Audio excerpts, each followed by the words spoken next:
Panama. But like when it comes to Russia, he's being a meek little and agreeing with all of their talking points. Like, I don't know why this isn't like a big deal to you too. Well, that's because we've seen what comes of nice, stable policy, nice, stable messaging. We saw it with Biden, where he rationed, restricted, and slow-rolled the aid in little penny I will packets. fight back on that. It is the Republican Party that pushed back on every single spending bill when it came to giving Ukraine money. He doesn't like Ukraine, and he sees them as just another little pissant state having a tribal fight with the other pissant state next door. Does Russia actually have the ability to exploit that? We don't know precisely what Trump's position is at any given time. It depends on who he talked to last, and that's bad. One of the things that is like the strongest marker of a strong nation is, you know, having consistency. Like telegraphing your move is a really important thing to put everyone else on notice. There's that right there.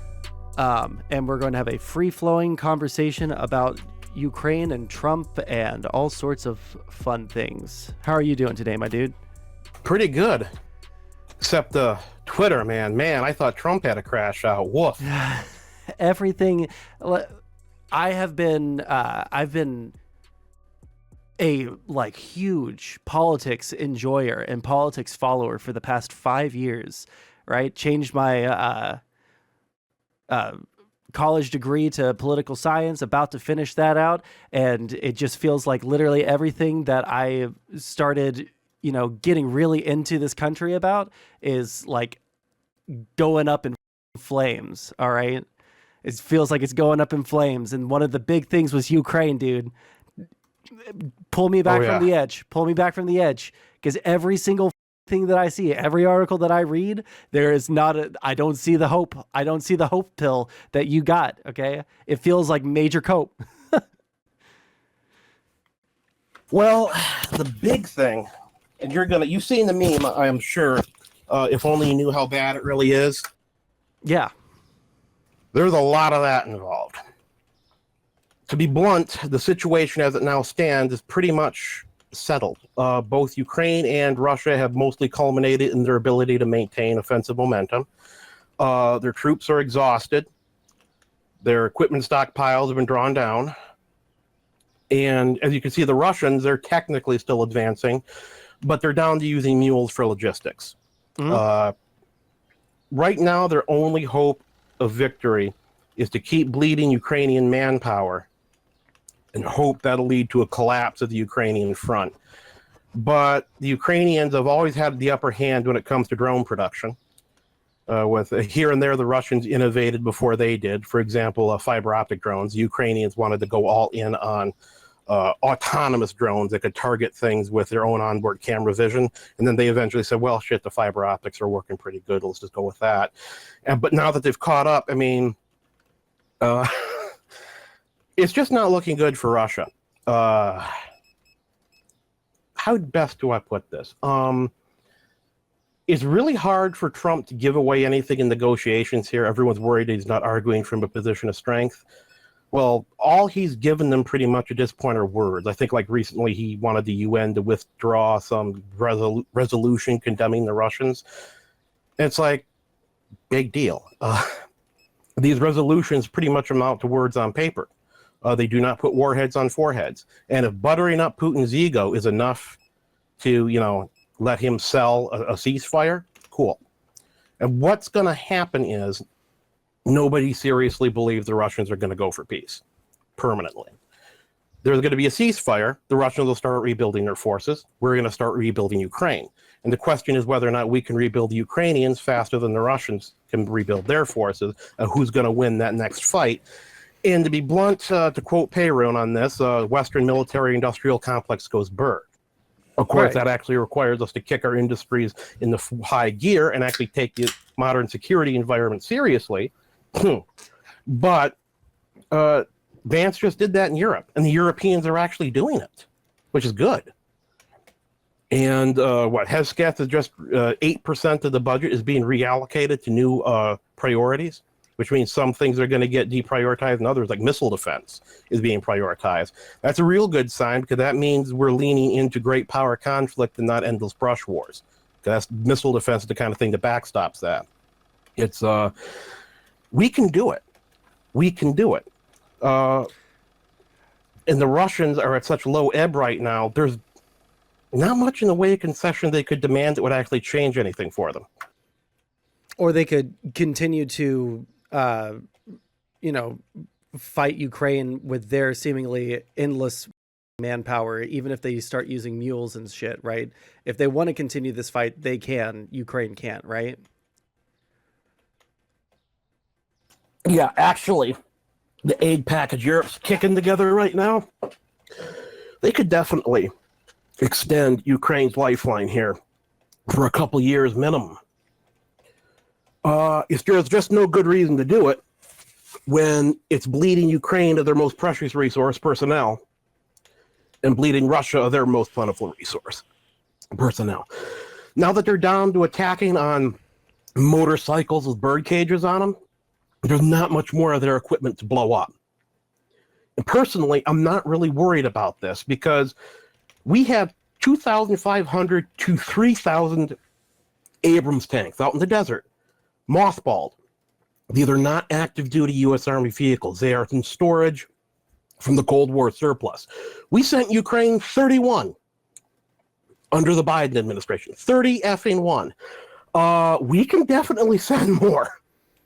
Yeah, we but can does it definitely sound do like, a lot more. But see, like, this is the problem that I have, right? So, like, I don't even necessarily disagree with anything that you've said thus far. I don't necessarily disagree with what you're saying. The problem is that when we're talking about, like, Europe getting more involved, yeah, Europe needs to be more involved. The Biden administration was pushing for that. The Trump administration in the first Trump administration was pushing for that.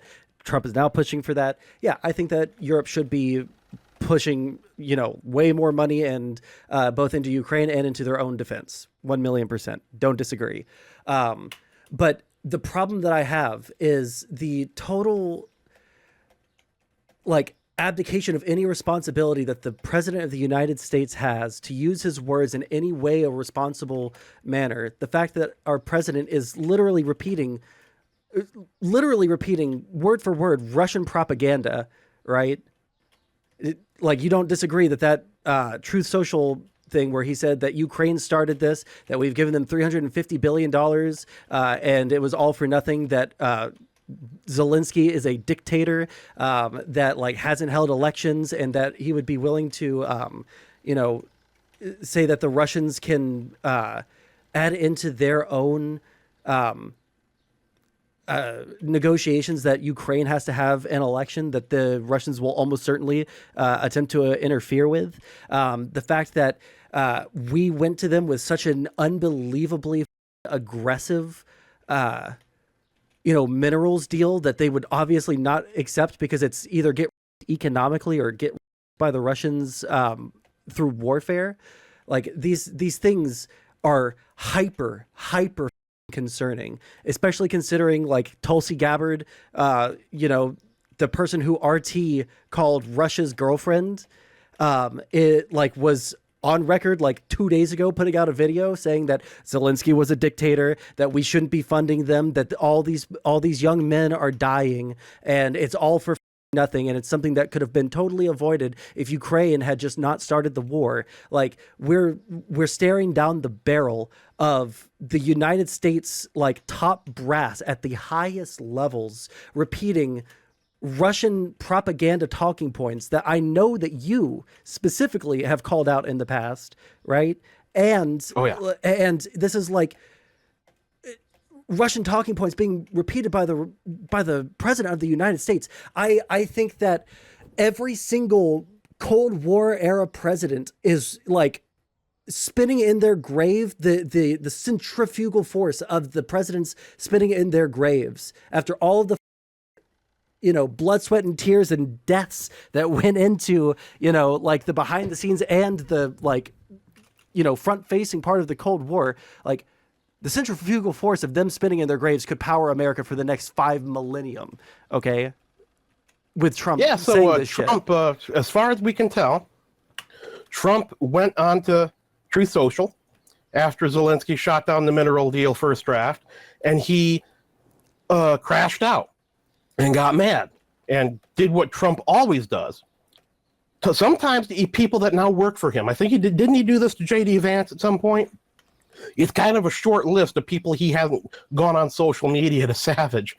And my take on that I think is it's a little bit different suboptimal. between, well, it's not just suboptimal. There's a difference between calling like Marco Rubio Little Marco and shit like that, or like Ted Cruz Lion Ted, and then like taking the intelligence that a hostile foreign government is putting out there and has been putting out there for years to make us stop supporting Ukraine is now these are like massively different. It's not just a crash out. It is a like nigh on apocalyptic failure of American intelligence communities to, or no, it's not even a failure of the intelligence communities, because the intelligence communities are saying, hey, these things are lies. I don't know who I can say that it's a failure of, except for the Trump administration, to allow those things to, I mean, because let's be honest, I don't think that you or I are going to say that Donald Trump is some like 5 million IQ,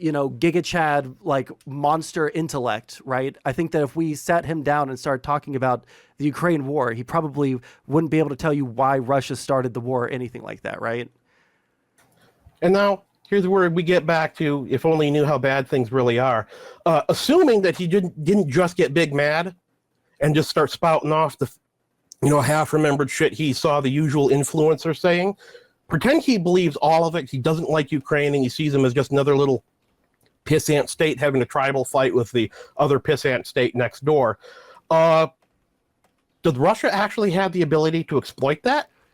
I mean, they I was just about to say, I do think that they can use that as like a point of and I think that even I can't remember which of the 5 articles I read this in, but the Russian delegation and the Russian foreign operatives that are dealing with trying to deal with the UN and other people and shit like that, they're all taken aback. They cannot believe that Trump is talking like this. They're celebrating. They're like, yes, this is exactly what we've been needing. They're sitting hooting and hollering, and they're trying to recalibrate because they were in a much weaker position with the United States saying, hey, we have a strong stance. Ukraine can fight as long as it wants, and we're going to give them missiles until they say, you know what? I think we've lost enough dudes. I think we've lost enough land. Blah, blah, blah, blah. Until Ukraine wants to stop, we're going to keep on giving them missiles, and you guys can suck our fat American nuts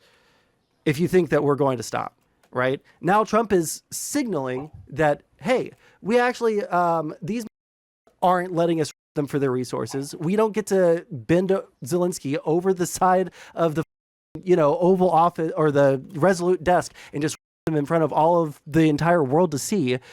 So because they don't want to do that, we're just going to let them fall to the Russians. That's how the Russians are seeing this right now, openly.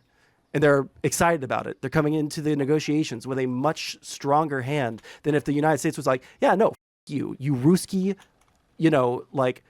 sub 20 IQ Russian piece of shit. You're not getting anything. They can do us. that, but how is the United States going to get those minerals if Ukraine collapses and Russia takes it all? When you put your stamp on their mineral deposits, most of which are concentrated in the east.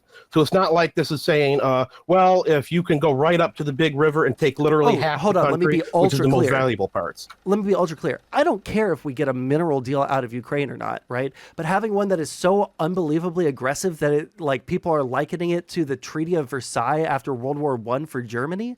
I think at that point, I think it's totally fair to say, Ukraine didn't ask for this war, and now they're getting from their own allies when that kind of proposal goes up. Certainly, but you got to remember the disinformation environment is being driven by a hell of a lot of sources familiar with the matter, or officials familiar with the matter.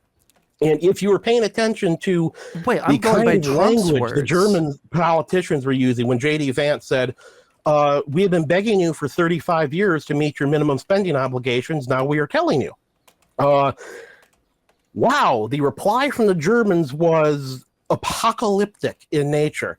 For something that is not a surprise and has been said by multiple American administrations, both Republican and Democrat. So I'm not really trusting any of these leaks or any of these claims, but I think there's one that really illustrates the situation. Wait, hold on. One of these I just want claims. to make sure that, because what was their response that was apocalyptic that it didn't feel like the thought At least completed? one high-ranking German politician, it was kept anonymous, but this was reported in the Foreign Times, which is one of the Financial Times, I'm sorry, which is one of the big outlets where politicians like this will phone them up. That's normal. He literally called the United States an adversary. And they were already saying, well, we must get nukes now. Nobody ever said anything about withdrawing the American nuclear umbrella. Vance didn't say it. Trump hasn't said it. That hasn't even been brought up. Vance said we are going to shift our priority to the Pacific. That doesn't mean we're going to withdraw crucial capabilities like that. But they have gone off the deep end, and they're saying But they're talking about taking our troops. Relations. But the United States under Trump right now, they're talking about taking all of our troops out of Eastern Europe, which is one of the demands of Russia. Like I saw that one of the claims I wanted to talk about. Right, but like that one especially is a really good illustration of why I think people are miscalibrating this a bit. I need to ask a question really quick. From the Russians. Hold on, let me get into this. Mm-hmm. Of all the demands rumored to be asked by the Russians, that was the one that is not happening the most, because we're already moving troops out of Germany to a new base in Poland. And that's because the fact that the Germans are pretty much out of NATO has been on the wall for years at this point. That's not really a surprise. And Poland, as Vance himself said, we view as a model NATO ally. And that's where the front line is now. The front line was Germany back when Poland was in the Soviet Union. Now it's not. It's Belarus and Russia. And we've also got missile bases. The anti-ballistic missile defenses, those are stationary buildings. We can't just pick those up and move them. So pulling our troops out of Eastern Europe at this point is laughable. Here's the funny part. We could do it, and it wouldn't change a thing for Russia. They would not be able to get anywhere. If they attacked Poland, for instance, the Poles would whip their asses. Before the current war, where the Russian army had their entire Soviet-era stockpile vaporized in Ukraine and were force-fed their own balls. Before that happened, it was assumed the Russians would have their hands full with Poland. Poland would be able to hold out easily until the rest of NATO could mobilize and come to their defense. We could mobilize American troops from Kaunas and get them over there in time, no problem. The Baltic states are much smaller, but we have an entire Marine air-ground task force worth of equipment, and that's a heavily reinforced brigade, if I remember correctly, in Norway, in caves, stored there. And if we pulled our troops out of Germany or Poland or whatever, we'd probably go station them all there. Those caves can hold quite a few pieces of equipment. And if your equipment's over there, you just fly the soldiers in, which takes like 6 hours. Sounds like to me. That base, hold on, listen, that base is a 24-hour boat ride by amphibious ship to the Baltic coast, and it's only about 700 kilometers away from the Baltics itself. And since Finland and Norway are new members, we wouldn't be able to station planes in there, but we wouldn't have to. As soon as the balloon goes up, since they are now in NATO, we would be able to station tankers in those countries at their air bases, and they would be protected by Norway and Finland and Sweden, I should say, Finland and Sweden's air power, integrated air defense systems, surface-to-air missiles and all that. Basically, the sky would be made out of F-35s, and the F-35, when it comes to the Russians, as we found out in Ukraine, their EW systems, electronic warfare systems, and their own radar systems don't deconflict with each other. They cannot see and cannot jam at the same time.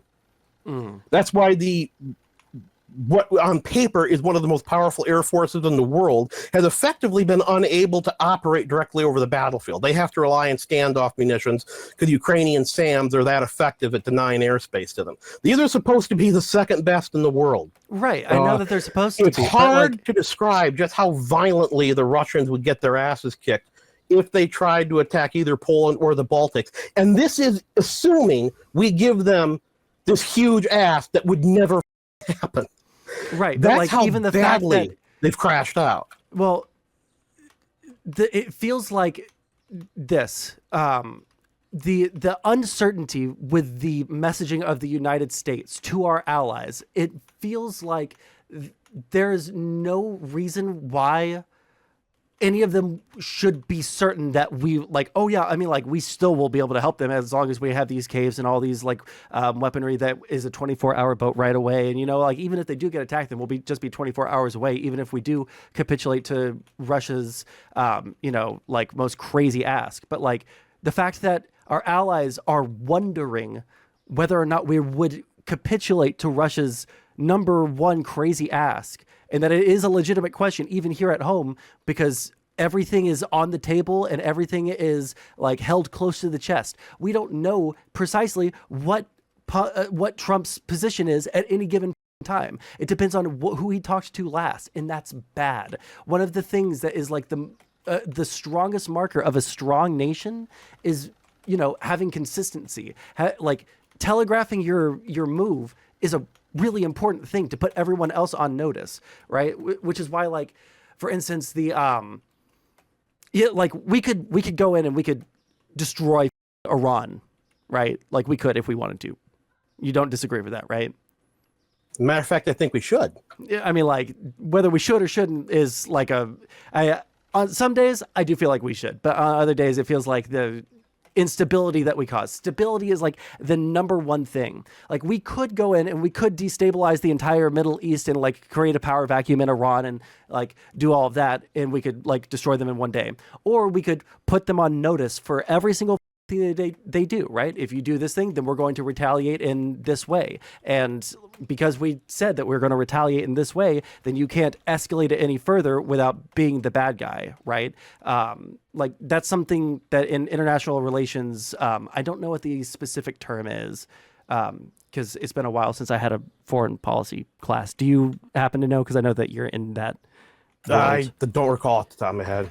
Yeah, but like you understand what I'm saying. Like putting people on notice is an important thing. Like not going full, doing like your full force attack on the first thing, because whatever action you take against another person is going to be reciprocated, right? Which is why you say, this is what I'm going to do. You're not going to be able to stop it because we're America, right? So that's why we had like the joint operations with Israel, where Israel bombed the out of them. We gave them intelligence. Everybody knew what was going to happen. That's why Iran, for how much it hates Israel, wants to like telegraph what it's going to do to Israel. We're going to shoot in 16 hours, 5,000 missiles at you. And this is going to be, our final thing. You should stop attacking us because we're sending such a big attack at you, right? It's signaling to each other. What we signal, the way Trump is signaling right now is signaling weakness. Like we're not signaling strength that we're going to stand by our ally no matter what. We're not signaling strength that we're going to continue to give them weaponry. We're not projecting strength on any part of this, right? Which is why it's so aggravating to me. Like saying, for the past month, all these talking points about like, yeah, Trump is like talking shit to our allies. He's projecting strength. He's going in with the strongest thing that he could possibly say against Canada so that he can get trade agreements back that are more favorable to us, right? That's why he's being so aggro to Denmark, because he's being maximalist so they can get something that he wants. Why he's doing it to Panama. But like when it comes to Russia, he's being a meek little and agreeing with all of their talking points. Like, I don't know why this isn't like a big deal to you too. Well, that's because we've seen what comes of nice, stable policy, nice, stable messaging. We saw it with Biden, where he rationed, restricted, and slow-rolled the aid in little penny packets. I will fight back on that. It is the Republican Party that pushed back on every single spending bill when it came to giving Ukraine money. Then why is half of the money Congress authorized for Ukraine still unspent when Biden's ass left office? Explain that one to me. Can you explain which bill we're talking about? Yeah, half the money or Biden. Let me look it up if you want a link. Yeah, because there was like 3 or 4 different spending bills that we allocated stuff to them, and I know that at least some of that went through because they have weapons. I've never heard like the specific claim that Biden was withholding anything from the executive branch. It seemed like all the news throughout 2022 to 2024 was the Republicans are done spending all of this money, and then, you know, like some people repeating Russian talking points, and then some people just saying that it's not worth the money that we're spending. So yeah, I mean, there's at least one. Like, I mean, this was not this is not like esoteric knowledge. Half of the money authorized by Congress, total, basically, was still unspent when Biden left office, and the accounting for that money was especially egregious because they were, these weapons, most of them were obsolete. We would actually have to pay money to decommission them. In fact, some of the ATA-CMS missiles we sent were technically expired. Solid rocket motors have a shelf life, and we have been able to provide more of them that are actually remanufactured rounds, where they take out the old motor and put in a new one, and the rest of the electronics and the warhead are, you know, good to go. And they are quoting the original purchase price in inflation-adjusted dollars. Yeah, which is not what the weapons are actually worth because they're obsolete. And like ATA-CMS is being replaced by the precision strike missile as we speak. And accounting like that allows you to say, oh, yeah, we sent $11 hojillion in a press release, but it cuts deeply into, you know, if you actually accounted for the actual value of the weapons, you would be able to send more weapons with that amount of money. And they actually admitted this at one point. They said, oh, there's been an accounting error because they wanted to send more and they couldn't because the money had been used up from the first aid package. So they went back and admitted to their own inflation of the values so they could send more. But they've been doing that constantly. The amount of missiles sent and the restrictions on them and announcing the deliveries beforehand so the enemy can disperse their ammo dumps and take cover and camouflage them and otherwise prepare for the hit. I agree. Repeatedly thrown away opportunities. I wish that we had been able to let them do that. But again, like this was caving to Republican pressure. This was caving to the people that were repeating the Russian. No, what talking wasn't. Yeah, it was directly because everyone was saying that. I remember the Democrats attaching certain provisions relating to border security that they wanted grandfathered in for 10 years, which should have been electoral suicide for the Republicans. And so you can't put a poison bill on a Ukraine rider and then say, well, they also if you don't give us what we want, then we'll call you the murderers of Ukraine. I don't buy it. Well, they tried to. I know that there have been like multiple attempts from both parties to do that. I agree that that sort of shit is really annoying. The Democrats, I think, did that, and the Republicans also did it with an abortion thing when it came to a Ukraine spending. But there were points, and I mean, we can go through and we can find all the examples of this if you want, but like there was I think at the end of last year or maybe the middle of last year, I can't remember because time moves in such a slow way now. But the Republicans shot down a bill that was sending money to both Ukraine and to Israel because it had Ukraine money in it. Right. And it almost led to Republicans delay HIMARS entry into the theater until almost a year after hostilities began. Do you remember that huge convoy north of Kyiv? Huge convoy north of Kyiv. HIMARS would have eliminated that from the map. It was within range. ATA-CMS would have done even better. It was not even being talked about by the Biden administration. They weren't even asking for it. Republicans had no chance to vote on it whatsoever. And it didn't show up. When we first sent HIMARS to Ukraine, it was instrumental in expelling the Russians from Kherson, which is the only major prize and major objective, their pre-war objective, that they actually managed to take. We only sent 8 HIMARS and no reloads. 6 missiles per truck, that's 48 rockets. And that was enough to change the course of the war because they immediately destroyed pretty much every single ammo dump within range. Listen, you're not going to get me defending 100%. Like here's like the, because I want to like shortcut this part of the discussion. I'm not going to defend 100% of Biden's foreign policy, right? I think that his foreign policy was decent not amazing. It was decent. And we could have done significantly better.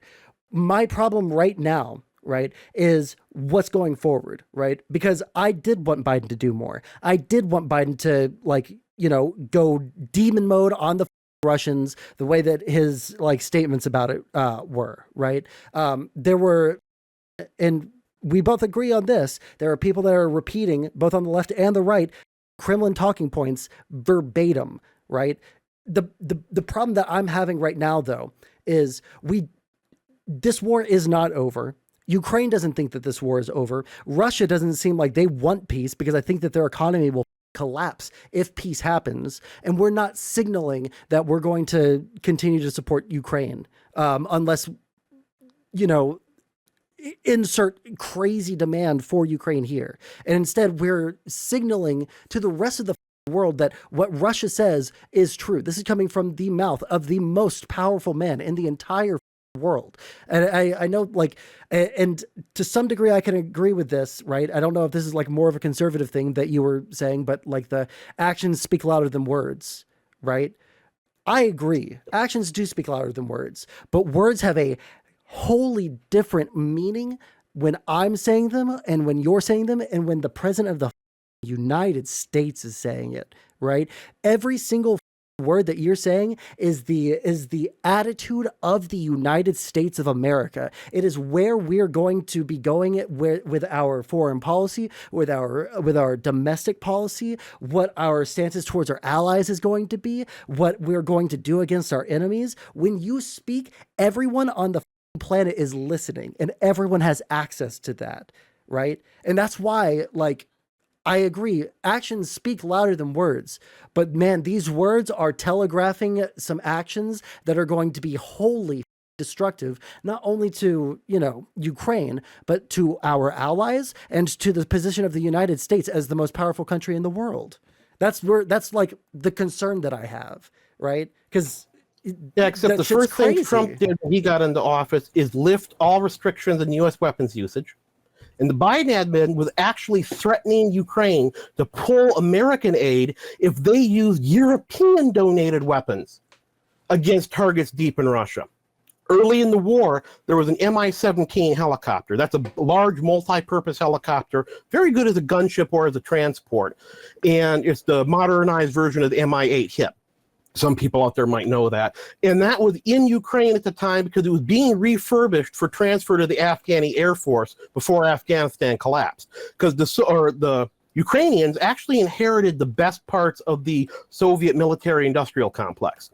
The Russians actually had their electronics built in Ukraine until 2014 when they seized Crimea and they cut them off. So that aircraft was in Ukraine being refurbished. And initially, the Biden administration refused permission, or they weren't going to transfer it to them, along with another Mi-17 that was still stateside. And that came very shortly after the Ukrainians used a couple of Mi-24 Hinds, crossed the border near Volgograd, and hit an oil refinery with rockets.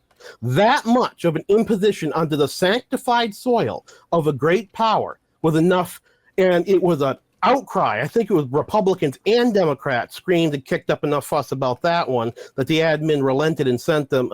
But a single utility helicopter is not a huge strategic weapon. But that's how terrified the Biden administration was, and honestly, the entire American foreign policy establishment, of offending the great and mighty Russians. They insist on treating them like they're still the Soviet Union when they're a rump state of the Soviet Union. Hold on, Venezuela with snow.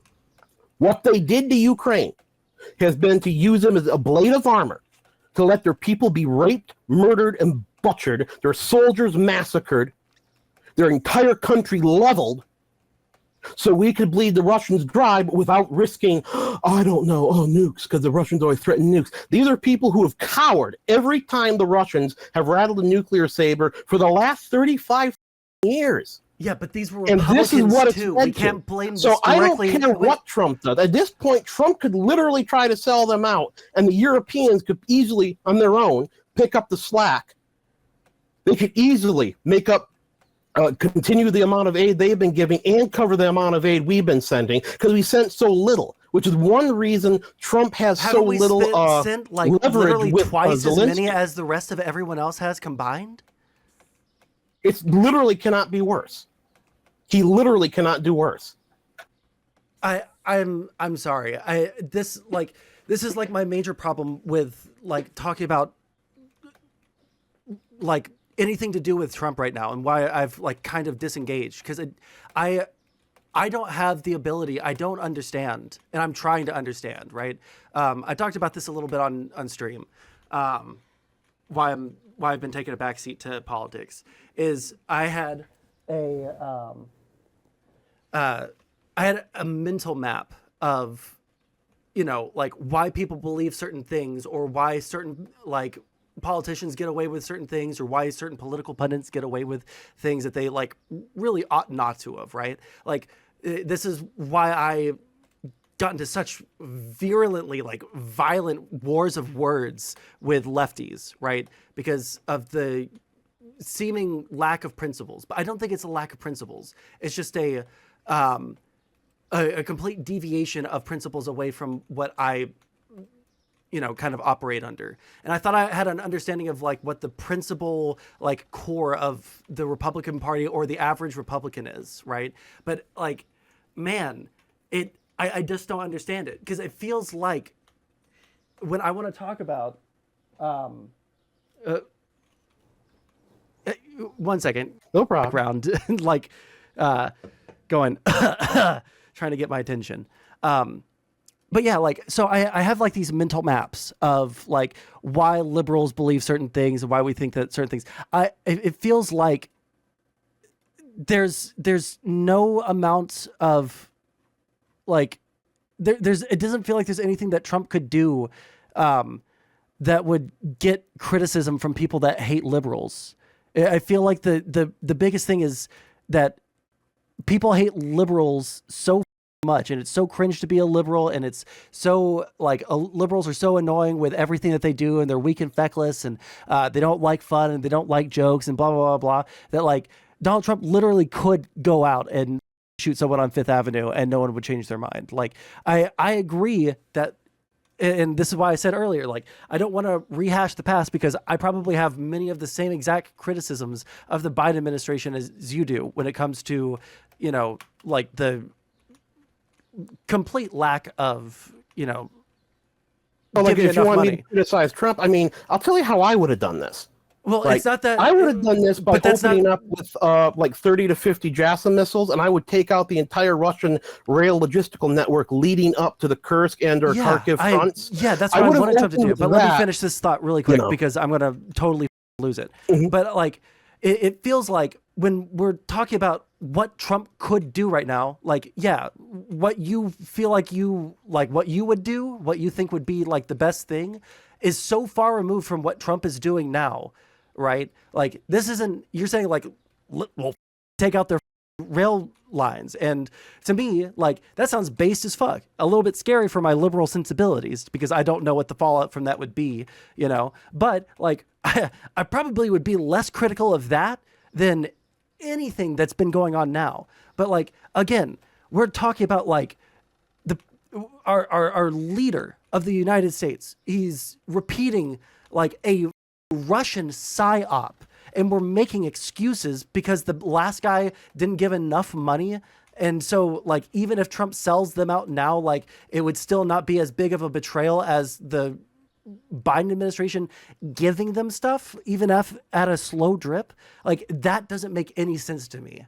Like, and I don't know how to, I don't have the language, I don't think, to express how like mind it is from like outside of the conservative MAGA movement to see people say, like, on one hand, he's going at all of our allies with these strong words of, like, oh, well, he's going in with a strong sense of, what is going to be our position when negotiating, and he's going to get a good deal for the United States. But then when it comes to Ukraine, and he repeats literal, like, foreign adversary talking points against the United States, by the way, like, we're supposed to be like, well, he's just like a little bit of like a crash out dude who's just like a silly little guy who, like, sometimes, he's going to make a mistake, and that's like crazy, but like, that's going to happen. And, like, we can't blame him too much because everything was too from Biden to ever like do anything.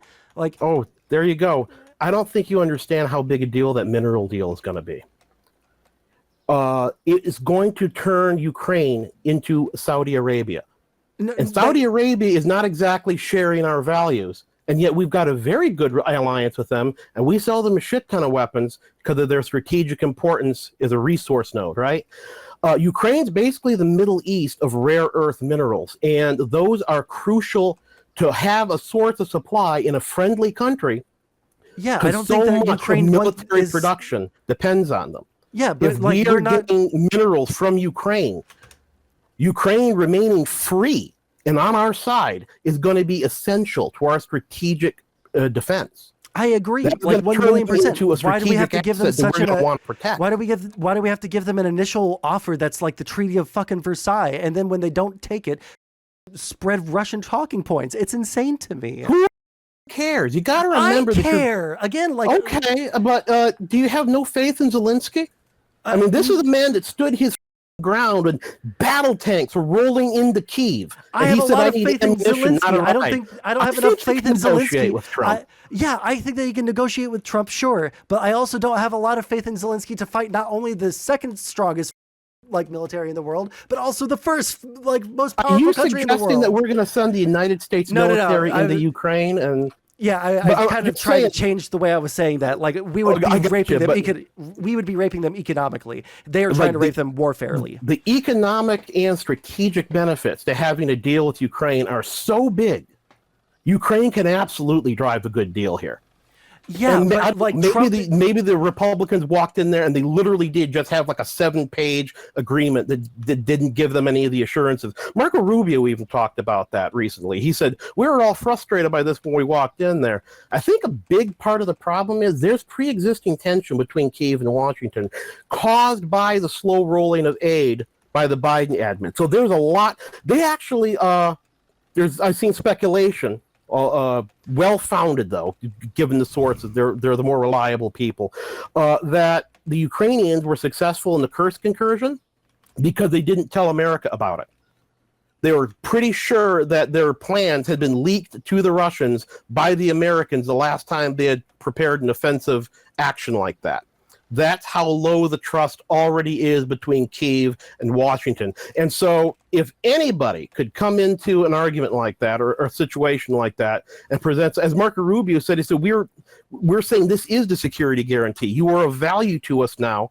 And that means the Russians can't just roll in and take you. We'll fight to defend our strategic partnership. Did Trump say that, or did Marco Rubio say that? Rubio. He was explaining, we're all angry with Zelensky. I could absolutely see something like that happening because of the pre-existing tension and low ebb of trust between Kyiv and Washington right now. Do you think that it makes Ukraine trust us more or less that Donald Trump is saying that Zelensky is a dictator and that they need to get a new president or a new election because of Trump? No, it didn't exactly help, did it? But like I said, obviously not. That's what I'm saying. I think that I just want even if you believe that, I haven't heard Trump say that we should break up our alliance with Saudi Arabia. We are allied with actual dictatorships. If that's the lens, the geopolitical lens he's viewing this through, it does not rule out a long-term military and economic partnership with Ukraine at all. Except for the fact that he's talking about we've sent too much money to them already, and so that like he's signaling. Do you agree? Okay, so he wants to pay for it, but the thing is, they can't. And if they're paying for it with minerals like that, now that's a net positive for the American economy because that would be a lot of dollars coming into our defense. Yeah, but we should be going in saying weapons exporter. We shouldn't be signaling to everyone in the world that Ukraine might not have our help. Yeah, I agree. Yeah, if I was in charge, I would not be doing it the way he's doing it or messaging like that. But don't think that. And if I was Jeffrey Epstein, I wouldn't have fucked the fucking children. But like, here we are. We're in the situation where he's in charge, and I'm not Jeffrey Epstein, right? Like, when we say like, what I would rather do is this. That's not what I think like anyone's talking about. We're talking about what is being said at the top of the chain. That's what's so like again. We have like massive disagreements over like institutionalism, right? Like, do we put trust in institutions or do we not, or anything like that? And whether or not like there's malicious intent from, you know, government actors and shit like that. Like, I don't even think that Trump is a Putin. I don't think that he's a Russian asset or anything, but I think that we do have, because of Trump, I think that we do have Russian assets, or like at least useful idiots in government now who are in charge of giving Trump that information about, you know, Russia itself, right? With Tulsi Gabbard. We have Donald Trump now. Like, the greatest fear that I had when it came to Tulsi Gabbard and when it came to the complete, you know, up in the air nature of what Trump is going to do when he gets into office, right?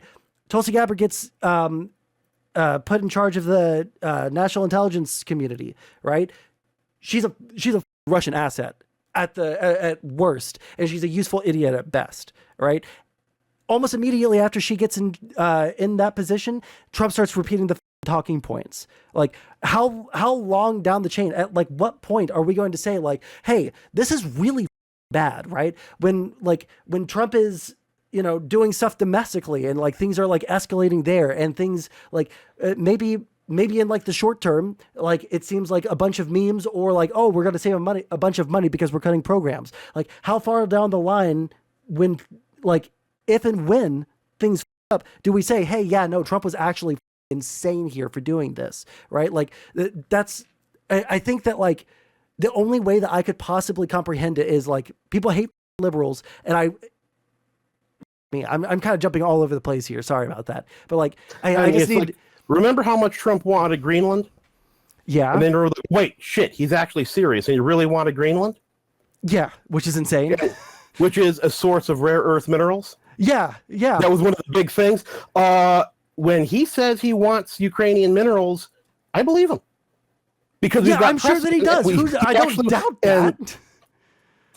I've got more faith in his greed, if you want to call it that, than I do in the foreign policy establishment's long-standing policy of cringing away every single time the Russians rattle the saber. I agree. Trump is the kind of guy that will look at the military balance between the United States and Russia, and he will say, you guys literally just had your balls force-fed to you by the Ukrainians, and worse, without much aid from the U.S. That's why I keep saying we didn't send that much. The Ukrainians did it mostly on their own. We filled crucial gaps, but it was mostly on their own, and that, in turn, is a reason we don't actually have that much leverage with the Ukrainians. I've heard people claiming that Trump is going to make Ukraine give the Russians their initial demands early in the war, where they wanted Ukraine to literally give up all their weapons, and I'm like, how the is he going to do that, guys? Say, like, if you don't give up all your weapons, I will stop sending you weapons? Like, he literally does not have that power. He still has to bring the Ukrainians something that they will actually sign. I mean, Zelensky, or he can completely abdicate his position. He can absolutely abdicate his position as like the leader of the free world and just let the dominoes fall where they may, or the cards fall where they may. And the funny thing is that'll work because Russia is weak enough, Europe could carry this alone. And they have to increase their military spending anyway eventually, like we've been pointing out, because we have to fight China. And if we lose to China, we lose our position as world hegemon, and then things really go to shit. Well, but here's my question. Actually can do it alone, and that's how crazy, I'm just saying, that's how weak Russia's hand is right now. It's possible, but they also have to ramp up their production, and we already have production that they don't have access to, yes? Yeah, and Trump has already said that he will sell Europe weapons if they want to donate them to Ukraine. That tap is not closed off. Wait, hold on. Is Elon right now blackmailing Zelensky by saying that he's going to withdraw Starlink by not accepting the Trump deal? What's the source again? Sorry, someone just said that in chat. I'll look that up. Yeah, I've seen them saying that on Twitter, and every time I've checked on it, the source is once again officials familiar with the matter.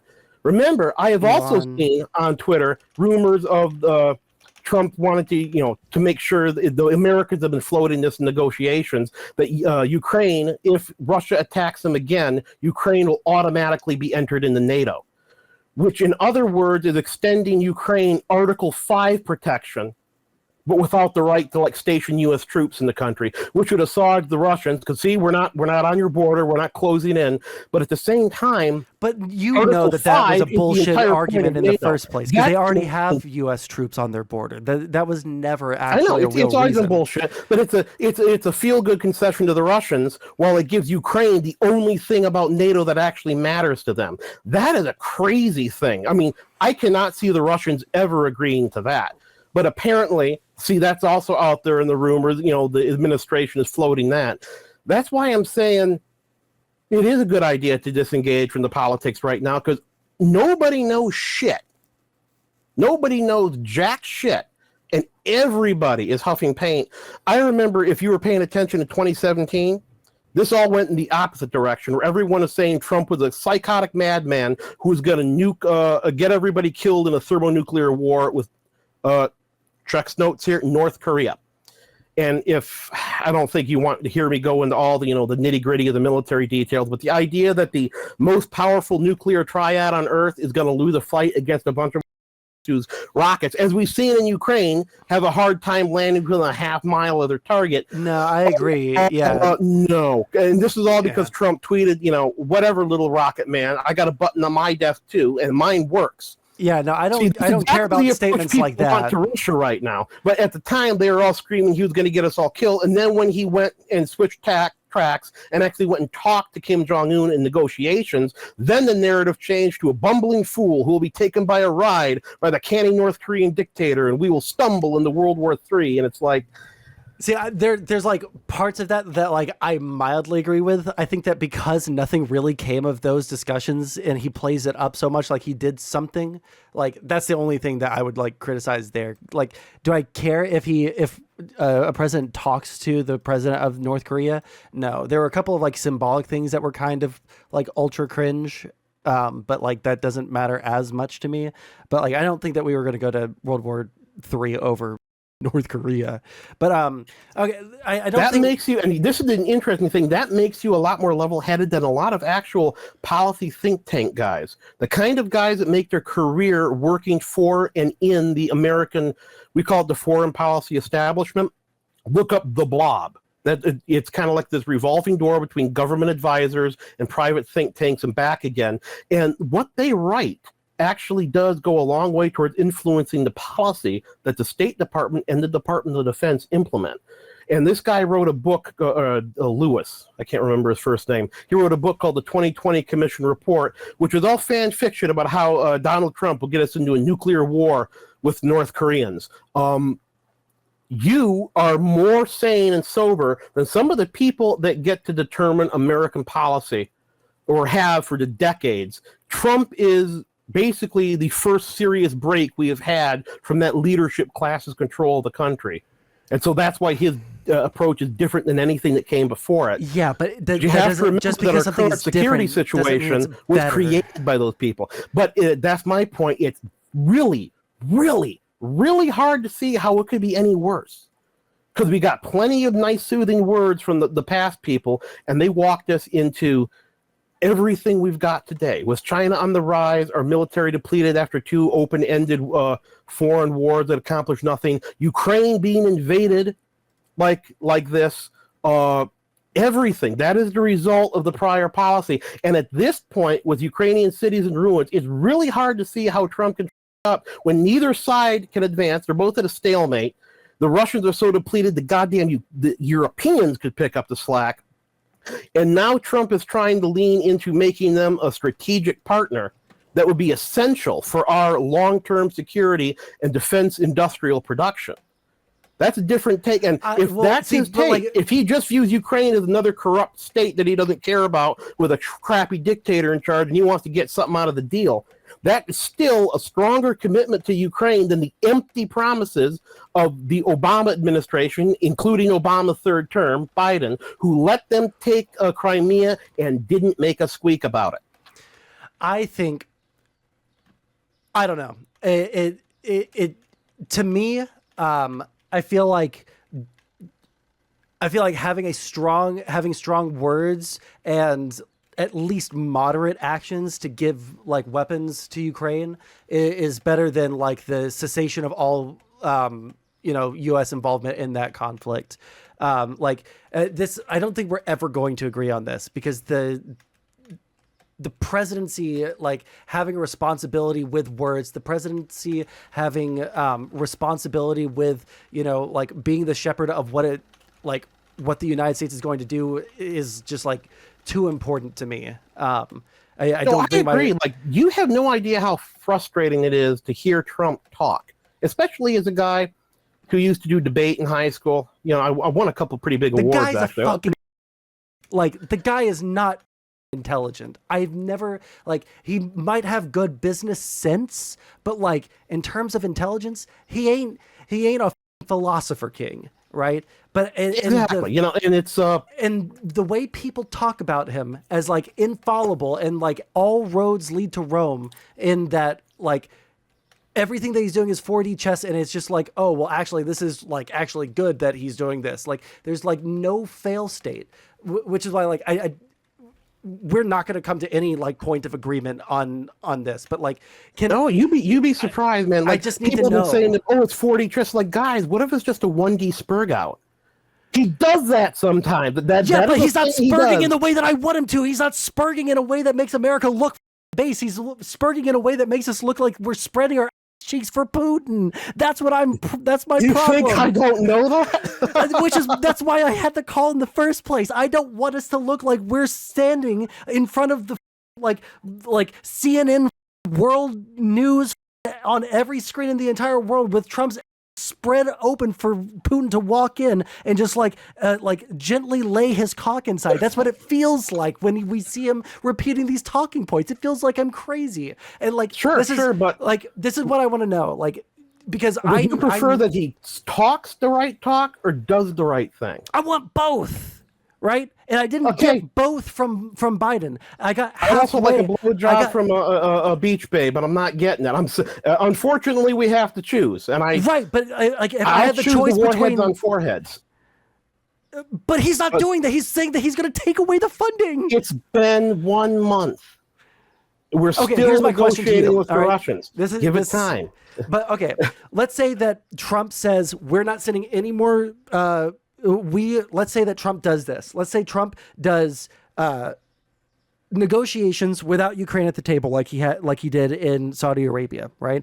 Let's say that he goes to Saudi Arabia again and they hash something out. Let's say that this involves like the U.S. committing to having Ukraine have an immediate election, that this involves Ukraine having to be by the United States economically, like the original plan. Let's say that this involves sending no more weapons to Ukraine whatsoever, and saying that like let's say that Trump. No, let's leave it there, because I don't think that even under Trump that we would try and fight against Europe sending weapons over there. But like, who knows? The guy has no consistency. Let's say that Trump completely sells out Ukraine, right? And let's say that because of the lack of material, right? And you're saying that this won't happen, but let's say that the lack of material coming from the United States and the lack of support from the United States causes Europe to falter and they don't send weapons to Ukraine. And then Russia rolls over Ukraine. Does that change your opinion on Trump at all? Or is that just more feckless Biden shit? That literally can't happen because Ukraine wouldn't sign the deal. Well, see what I'm saying? They literally said, go fuck yourself. Under this, they would say, go fuck yourself, but we would stop sending them weapons, right? Because we're washing our hands of it. Europe? Yeah, and of course it would change my opinion on Trump. He would make our security situation much worse. That's kind of my point. That's the lengths he'd have to go to. He would actively have to work to sabotage Ukrainian chances right now. But what I'm saying is, like, outside of, like, well, without even saying Europe, you need to stop sending weapons. Let's say that Europe, like, hey, we don't have the productive capacity and we'll send as much as we can, and Ukraine still gets rolled over. Oh, if we stop selling U.S. weapons to them, they go to South Korea. They're a major weapons exporter. No. I'm saying actually I'm saying that they everyone else is still trying to support them, but they get rolled over because of the lack of U.S. support. No, Europe could replace our support that we've been providing on their own unilaterally. They got the money. I'm asking a hypothetical here. I'm asking a hypothetical. Let's say that in the event that the United States, Trump is like, hey, you know what? This guy, Ukraine, that guy's a dictator. Putin was right. They were always part of Russia. I don't care. I don't like China. China, Ukraine, washing my hands of it, right? And then everyone else tries to help, but Ukraine still gets rolled over. Does that change your opinion on Trump? No shit. Okay, I just need to know. Of course it does, but what I'm saying is, even if that happens, it's not a guarantee Ukraine gets rolled over. And that's how Russia is right now. That is how badly they are. And it's just hard to see Trump with a hand like that. Everything he's offered them so far is he's got the opinion of don't insult someone you're going to try to talk to. And at that point, that means giving Putin, attaboys, pats. That's it. And if they are arguing to keep every single inch of land they're currently occupying, that means they're going to have to agree to Ukraine occupying part of Russia. And that's kind of the situation right now. And it's just, Trump would literally have to go full goose-stepping Nazi to f this up. And it's like, when he's already wanting to get his hands on Ukrainian minerals, and betraying Ukraine to that level would guarantee he doesn't get the minerals. And we've already seen him going after...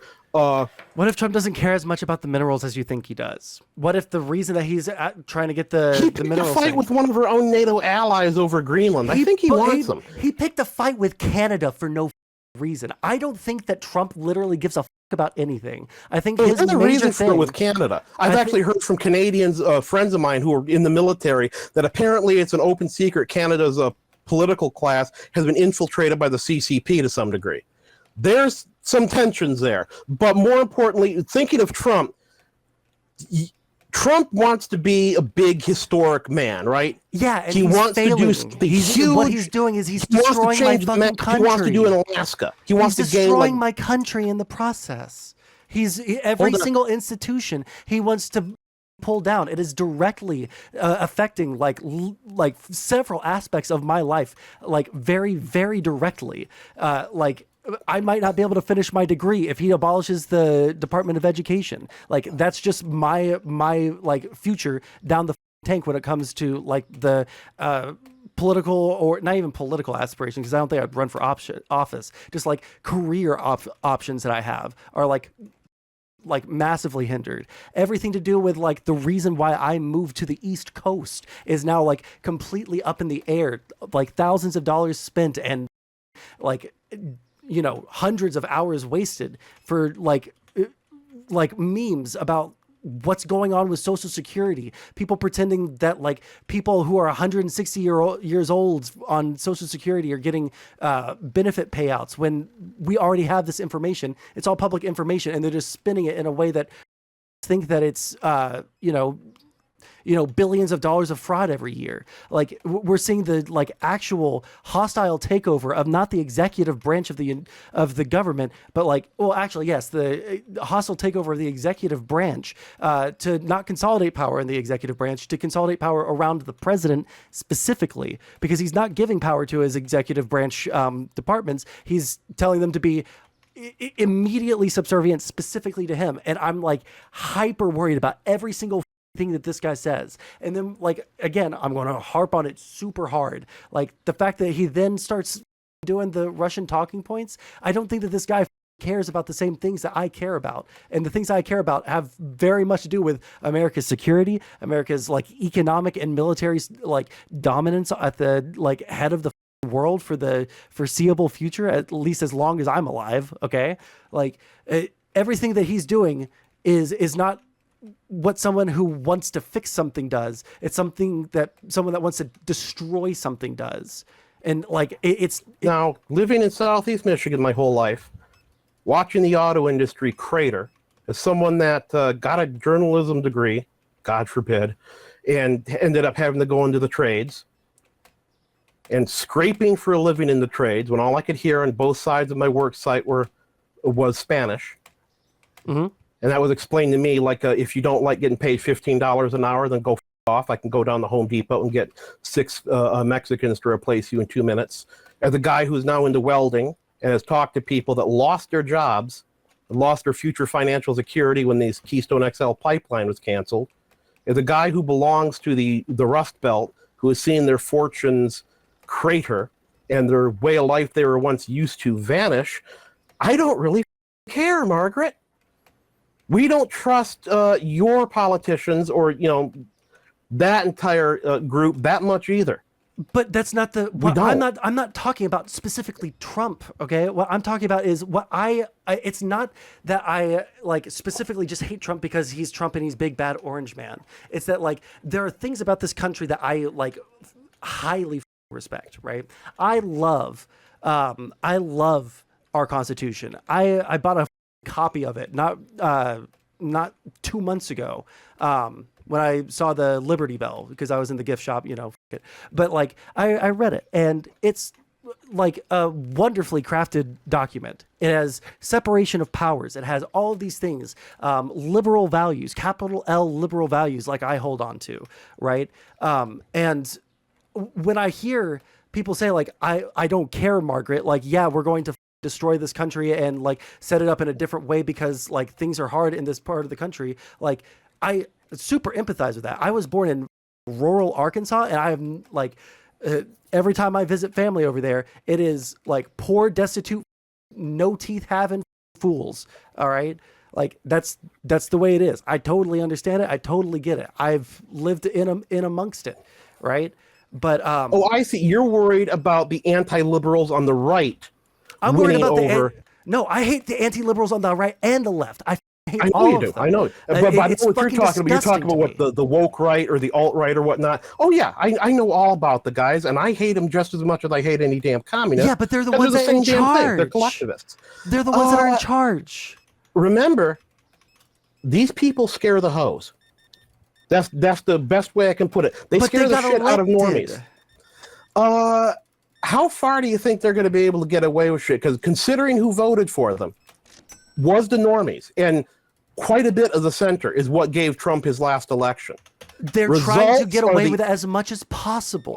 Right now, that's the entire... Well, hold on. Let me ask you this. They don't turn around the economy. And, a lot of what the normies voted against was violations of our constitutional norms, the abandonment of equality before the law, all the shit that the extremists on the left are doing.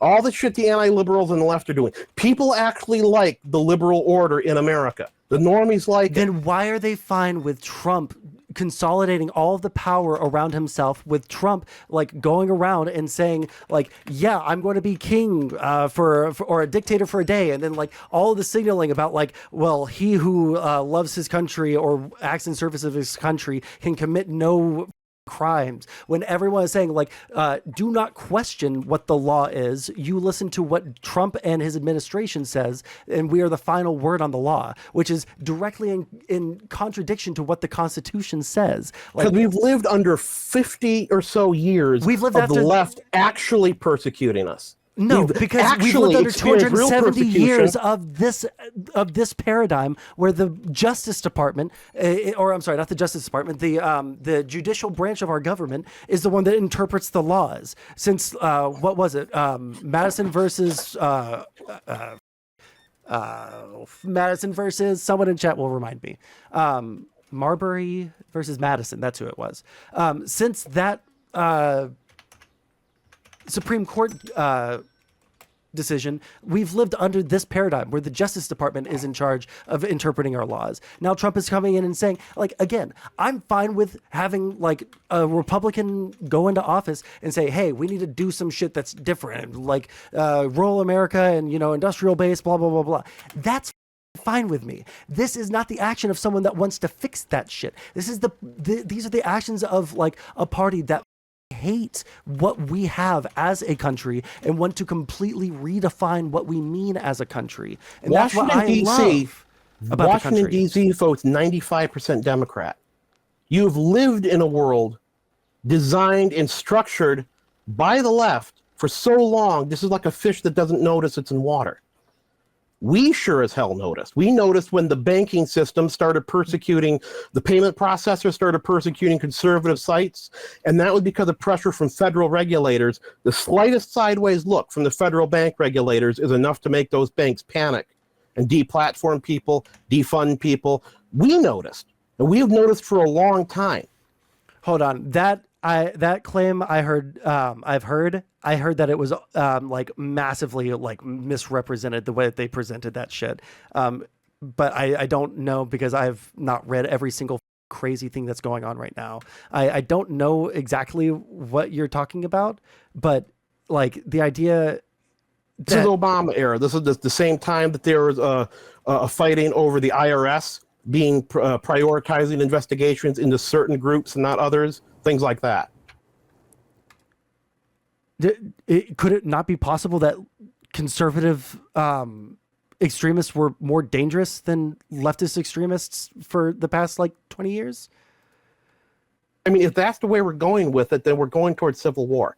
Well, no, honestly, no. if Wait, all what did the I say? Conversations are going that way. Wait, what did I say? I'm not that could saying possibly that you have anything to do with it, or that either of us can stop. No, but like it's just like the way that it is right now. It's just the way that it is right now. In the past, there have been more like crazy leftists that were the more dangerous ones. But like right now, the more crazy ones are the conservative ones who are like armed and organized and like willing to do shit for, you know, whatever cause that they want to do. Right. Like we've seen these groups go out and march in Sieg Heil or run people over at the Charlottesville thing. Like we've seen them organize. Like these are like open groups that are like highly organized. The lefties, like half of them, if they owned a gun, they would use it on themselves. Like the fact that our government is more concerned about right-wing extremism than left-wing extremism doesn't really surprise me, just because like the left is just not as organized as the right is.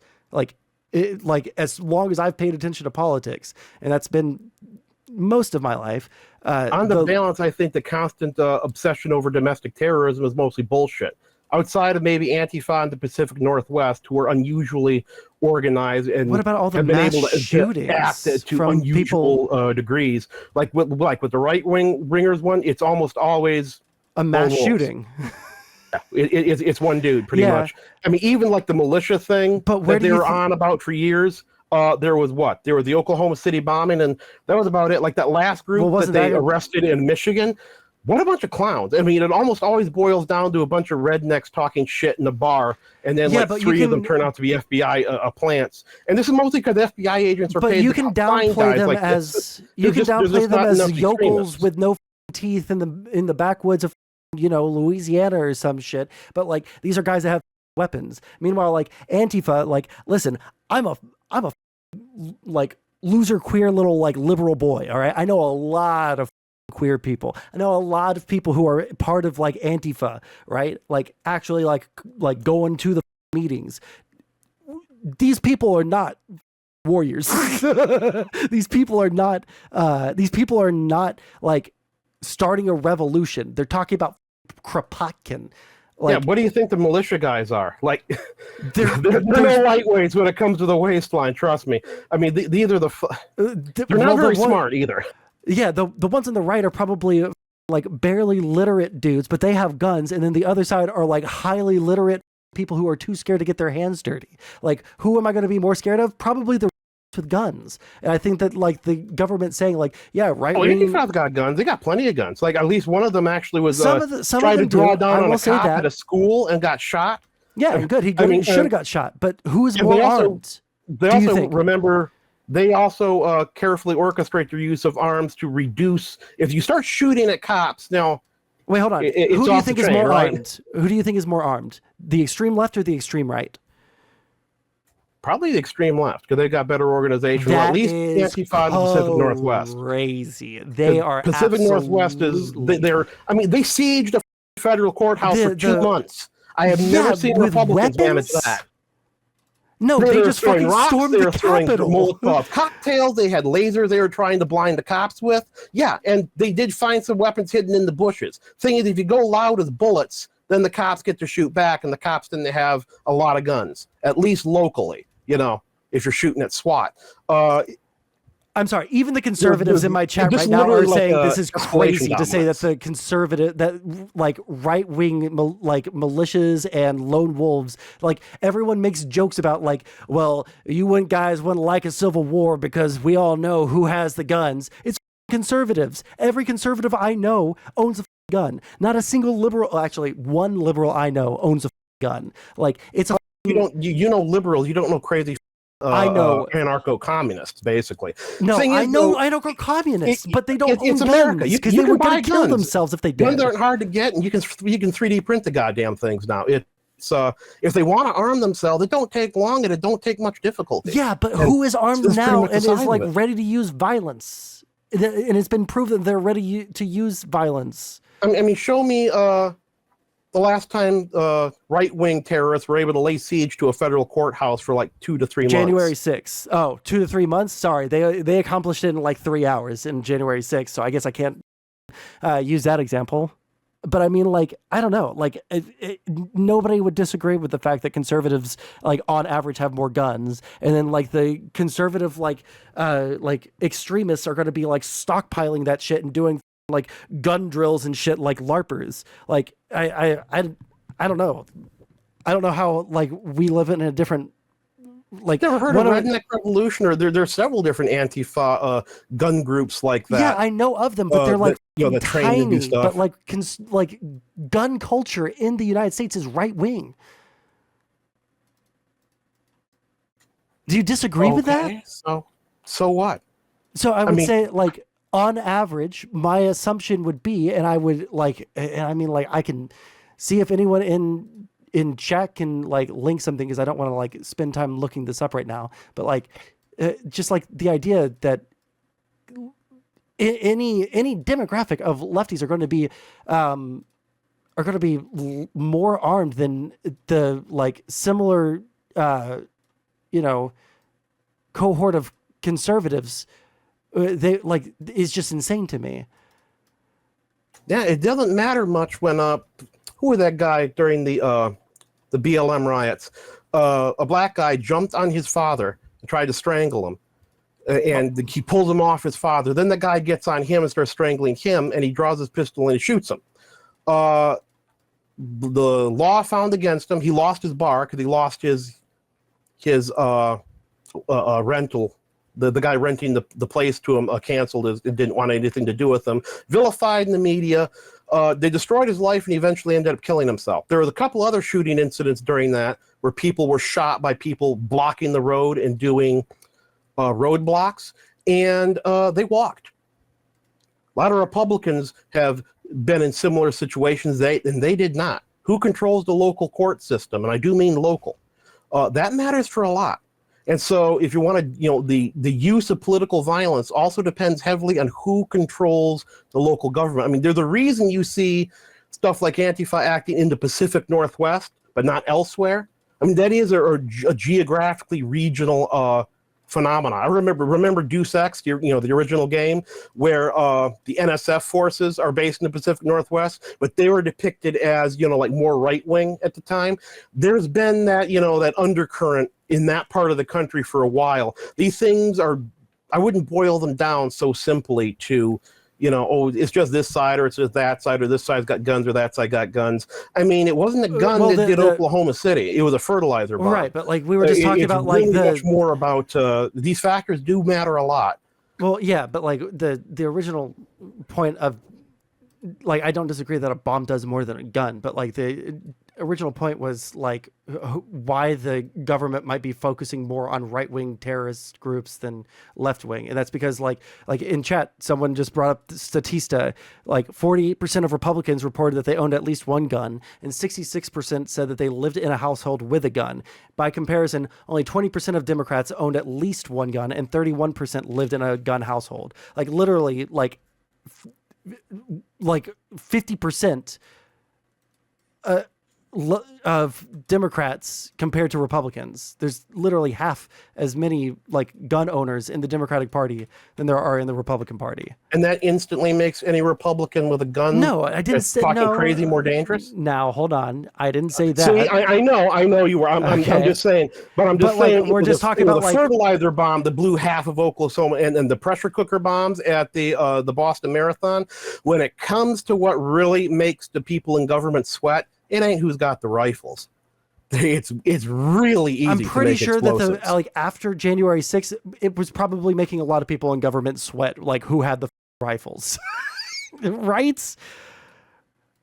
Yeah, but I kind of like my government sweating about me. You know what I mean? I don't want it the other way around. I like them being subservient to the Constitution, which has the Second Amendment in it. That's what I like. I don't want there to be roving bands of like illiberal people in my country who are voting for an illiberal guy who is selling out to a illiberal country that is a hostile nation to us. But we're going to loop on this all day long. Yeah, pretty much. I mean, we're circling the base problem here of there being no common ground anymore, no common view, no common anything.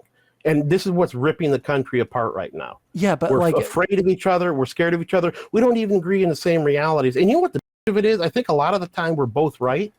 This is a massive continent-spanning nation of 350 million people. A lot of our problems stem from national solutions to local problems. Like it's famous, the Stoneman Douglas shooting happened because the crazy kid was let out from consequences legally time and time again under an Obama-era program that was supposed to end the school-to-prison pipeline. Bitch of it is, in certain states like Louisiana, there was a school-to-prison pipeline. It was an actual problem. There's good documentation on it, but it was applied nationally for a local problem. But like federalism, I don't think that and the breakdown of it has been a big part of the problem here.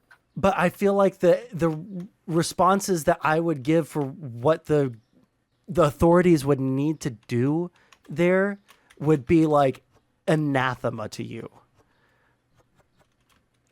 It would involve putting him on a no gun list, saying, "Hey, we like have been getting reports of you doing like crazy things, and people are scared you're going to shoot up the school. We have evidence that you're like going through some like crazy stuff, and you've been contacted by the police before. We're going to take away your guns until mental stability can be proven." And every single conservative. That's a good point because it ties back into the red flag law problem. Mm-hmm. In theory, that is a perfect conservative solution. Instead of punishing everybody, it's targeted, right? I've been called a communist that actually deals with the problem people. America for saying that.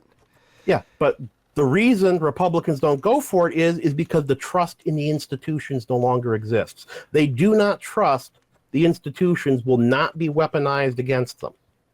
In short, they just don't trust their government. Yeah, and which is fucking bad. That's where a lot of this is coming from. This is something that I'm going to give you homework, and then I want to have a follow-up conversation.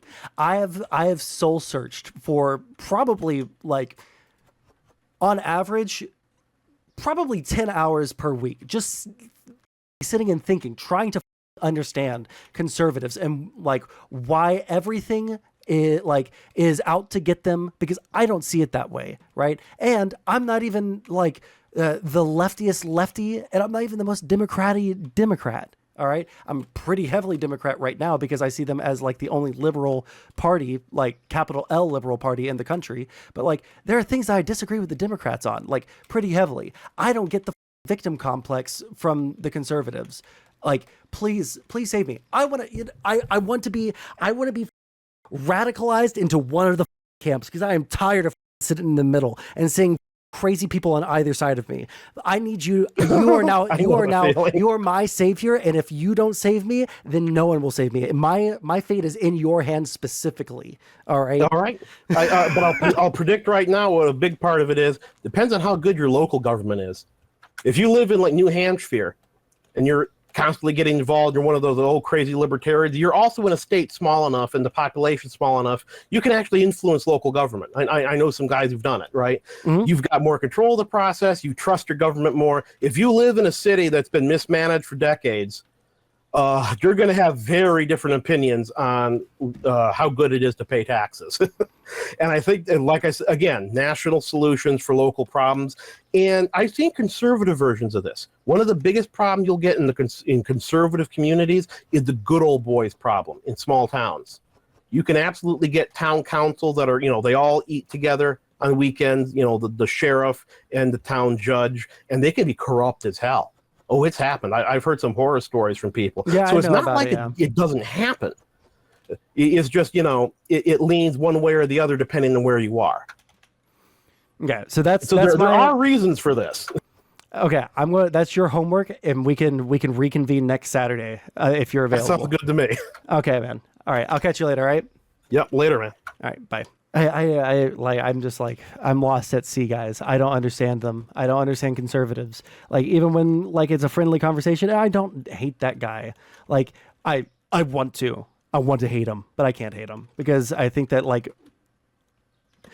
well, up to the like Ukraine stuff, I would say on par. He's probably like more liberal, but I guess he is liberal. I don't know, dude. I don't know where the he is. I don't know where the I am. I don't understand anybody. I've lost the ability to understand people. I thought that I had I thought I was enough of an empath to understand why people thought the things that they think, but like just I can't. I don't understand it anymore. There's too much contradiction. There's no consistency, and this goes for people on the left and the right. We're about to watch Destiny for a couple of minutes before I got to end stream, but like. People are like saying that Destiny is exonerated, and I'm seeing a lot of things that are saying that he's not exonerated. If I watch this, I'm going to probably get a pretty bad taste in my mouth for one group or the other who are saying that he's totally exonerated. If he like has like a really bad response, then I'm probably going to look at them really negatively because like, holy shit, it seems pretty cut and dry to me most of the time when it comes to the Destiny stuff, who's sweeping and who's not, and what's a reasonable take and what's an unreasonable take, right? It's kind of like the Elon Musk see Heil, like there are reasonable takes and there are unreasonable takes, but I don't think a reasonable take is, well, the dude is just autistic and he didn't know what he was doing, right? Or it doesn't even look like a swast or a Sieg Heil. It doesn't even look like that. Like if you think that what Elon did doesn't look like a Sieg Heil, you're lost and you should be taken out behind the shed, okay, and re-educated. All right, because I would never advocate for any harm to come to a person. But like it looked like a Sieg Heil. Do you see Steve Bannon? Yeah, and now they're like doing it because they know that they can get away with it because their base won't call it out, right? There's just like no shared reality. I've tried for the past 5 years, and at some points I think I had it for a little bit, but then people had to recalibrate, and I think this is it. All right. And this is where I'm at with it. I think that people have two underlying feelings. One, they hate liberals. They hate Democrats. They hate liberals. They hate anyone that is that they see as not conservative, right? Number two, they will defend Trump no matter what. Even if he were to agree with something that a liberal agreed with, it would be because that just happens to be a good thing that the Democrats believe in. But Donald Trump, he's like a maverick, and he's the only one that can be trusted on literally anything, even when he's spreading Russian propaganda, even when he's like provably lying about literally everything to do with Doge right now, even when it's provably false about like the cats and the dogs being eaten in Ohio, when there's like provable lies, they adjust their worldview to align more with him. That's what it looks like to me. And I've tried to see it from their perspective so hard. I truly have, but I can't do it anymore, guys. I can't do it. Are you saying Wick needs to be taken out? Yes, immediately. Feel free to link it in the, what is it? It's the content, or no, let's do it in the plug. 1 second. Would imagine attribute motivation than hear actual conversations? No, because I have to mind read, okay? I have to mind read, JMac, because the words that come out of people's mouths are contradictory. They directly contradict each other. Not like, oh, I don't think that you could possibly think that while thinking this. No, the sentence structure are directly contradictory. And hate doesn't even figure into it. I'm sorry, it's true. Kyiv independent.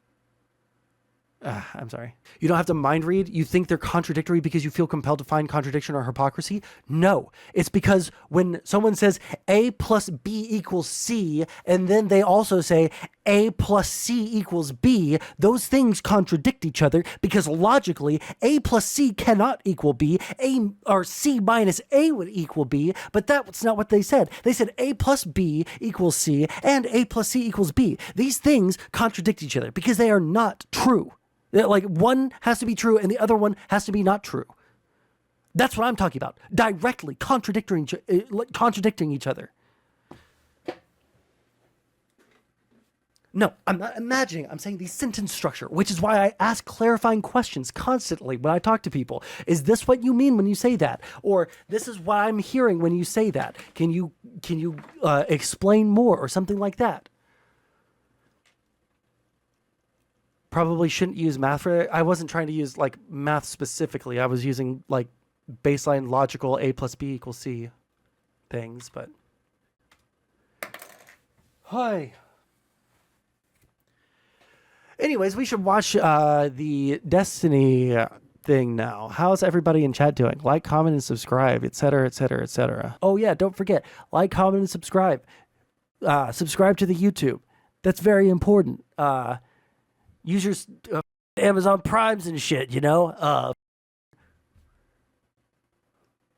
I don't know. Okay, bye.